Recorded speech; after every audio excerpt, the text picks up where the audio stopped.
Congrats Nueva Ecija dahil nakatanggap pala tayo ng award sa BIR. Ayan, patukol yan doon sa pagiging top taxpayer ng Nueva Ecija, Miss May. Kaya congratulations dahil yan po sa isang mabuting pamumuno din, syempre, at tamang direksyon ng pamumuno ng ating mga nanunungkulan dito sa pamahalang pananawig ng Nueva Ecija, katuwang syempre ang mga kawani ng provincial government. Yes, congratulations at syempre sa pamumuno yan ng ating Governor Oy, Matthias Umali and Vice Governor Doc Anthony Umali at sa lahat po ng mga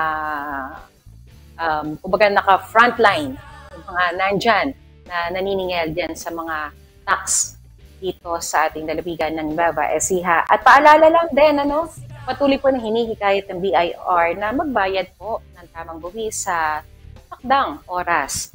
At ito po ang responsibilidad natin para po mas makatulong pa na mapaunlad po ang ating